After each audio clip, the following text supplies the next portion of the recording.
You want random? I can do random. Oh boy, can I do random, because Japan does random.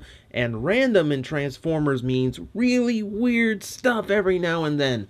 This being amongst the strangest. You are not looking at a knockoff. This is official. This is not a third party, we got really drunk one day and drew this up type project.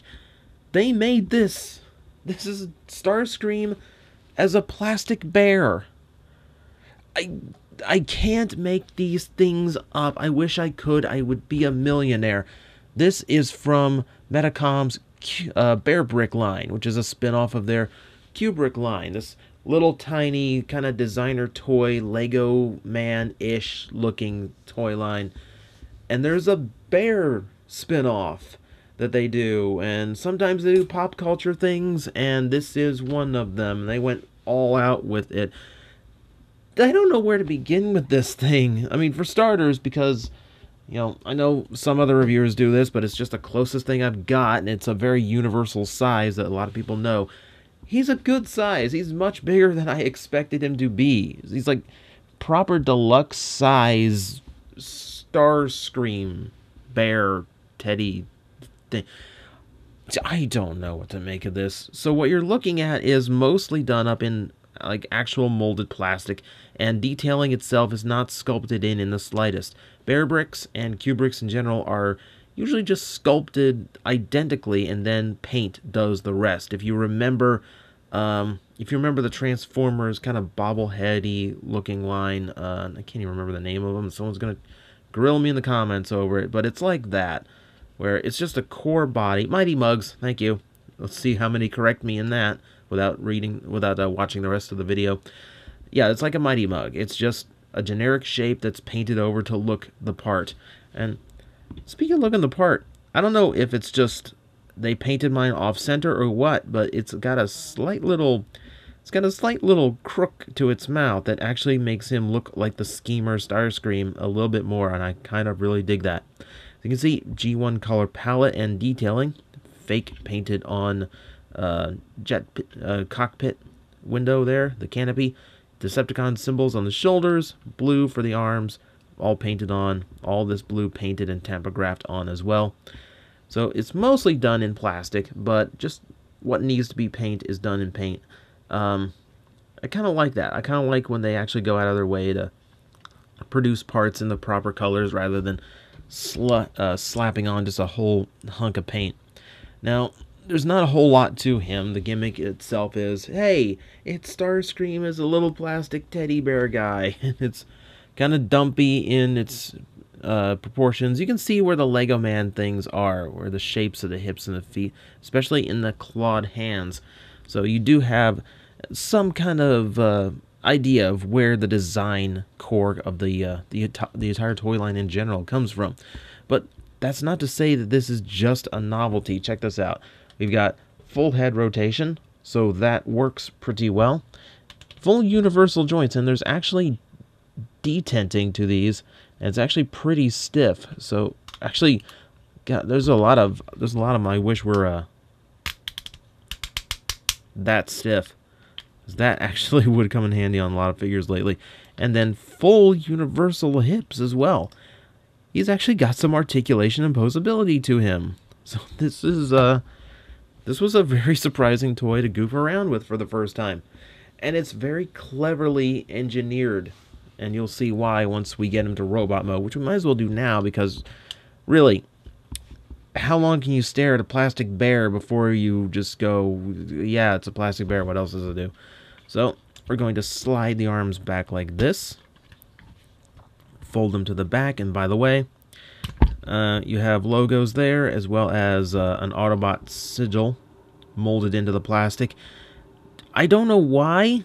I don't know why they decided to put the Autobot symbol on him, because they did this toy several times. I guess it's just Autobot more often than it is Decepticon, but they did this several times. There's a Megatron who's hysterical to look at as a little bear, a Optimus and Bumblebee, because of course there are, and I believe there are movie versions too.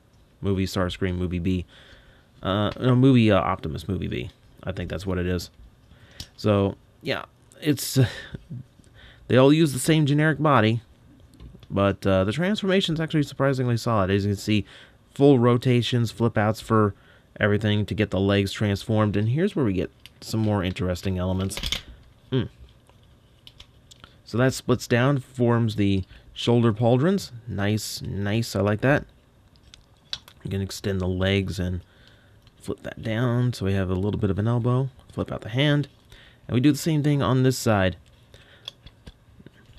Now, it's a pretty basic transformation. There's like no real like tricks to it or anything, but it's so rare that a non-Takara, non-Hasbro toy maker actually produces something. As far as I've heard, it's kind of a licensing nightmare if you actually want to produce a Transformer-based toy and give it a transformation element, and you aren't Hasbro or Takara. So this is something of a rarity. You know, it's not many companies that do this, and that little switch in the back will push the head up into position. That gives us our full robot mode, and you can see it's a very full transformation. It fully works. It's a very functioning action figure, very functioning transformer, which is kind of stunning considering what it turns into. In a weird way, this is going to sound really strange, it is very nostalgic to me, and it's hard to explain why. It's strange to even hear that. I used to, as a kid, try to figure out like other Transformers. Of course, it's the artist in me, and I was trying to come up with a Transformer that turned into 2 different robot modes.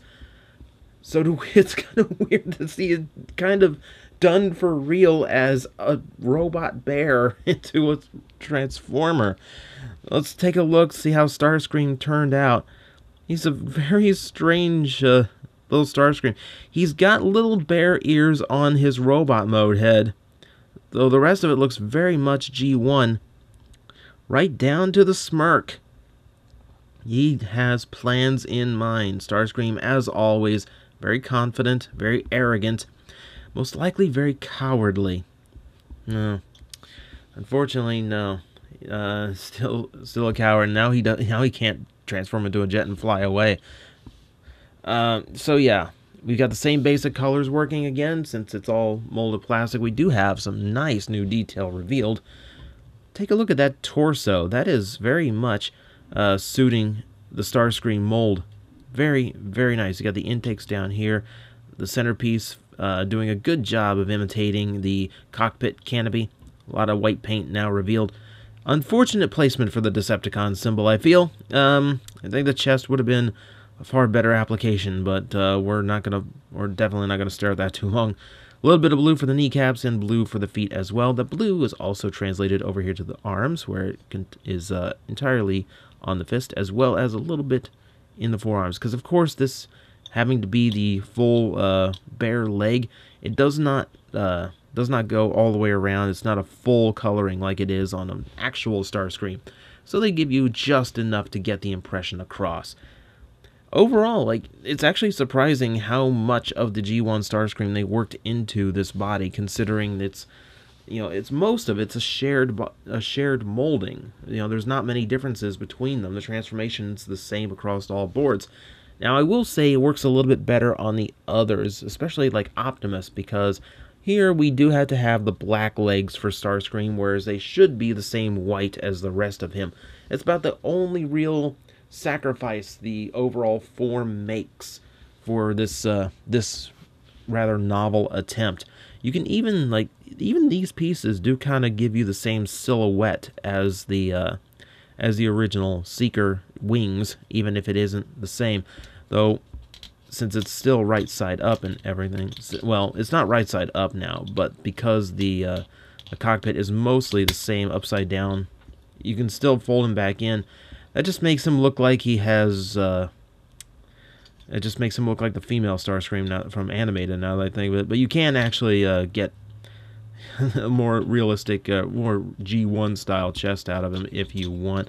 We're going to flip back to the non-awkward chest now. Thank you very much. I'm sure Starscream appreciates it too. If If you want the wings, that's what the bear arms are for, really. At least they tried. They're the same color anyway. But yeah, it's definitely an oddball figure. For articulation, a ball joint in the neck means you get full rotation as well as a little bit of up and down. Shoulders are a little bit weird. You get outward because they do have that universal jointage, but it doesn't quite. It's a really weird positioning because it's pegged into the top of this shoulder panel, meaning it's very awkward to actually get that universal movement from this angle, but it's still there if you can. The elbow's pretty loose on this guy, unfortunately, and there's not much of it, so don't expect too many heavy poses out of him, at least as far as the arms go. There is a waist joint, which is a brilliant part of this because it's also the neck joint of the bear mode, considering it's all, everything below the waist transforms into the head. I think that's a really genius way of doing it because it gives you that really, really good point of articulation in both modes. Very, very clever. Full universal hips, so that has good range. Thigh swivel works all the way around. The knee joint, very nice, very good to the 90 degree. And then you do have a ball joint in the ankle, so you get a little bit of rocking and tilting that is useful. That makes him probably among the strangest of Starscreams I've ever seen. And Transformers have been a lot of weird things over the years. I've seen transforming shoes, transforming baseball caps, transforming popsicles, and it's almost always Megatron or Optimus Prime, and usually it's Optimus Prime. So to see Starscream get some of the oddball toy love is a really cool thing, and being the Decepticon schemer, it's really interesting mental game to figure out why exactly he would need to turn into a big robot bear for any particular reason that involves taking over the Decepticons. It sounds like an episode of the G1 cartoon. It very well could have been. Starscream, if he sees an opportunity, he will take it no matter what he has to turn into. But that, my friends, is the Bearbrick Starscream. It's a very oddball toy. The only reason I own it is because I had to fill out an order on Big Bad Toy Store, and these were on sale. At least Starscream was on pretty good sale. So why not? And wow, it is a trippy figure. But you know what? More than any Transformer I've gotten in a while, this one's had the most people asking me about it. So I guess at the very least, it's one of the most fun novelty toys I've ever had in the Transformer line.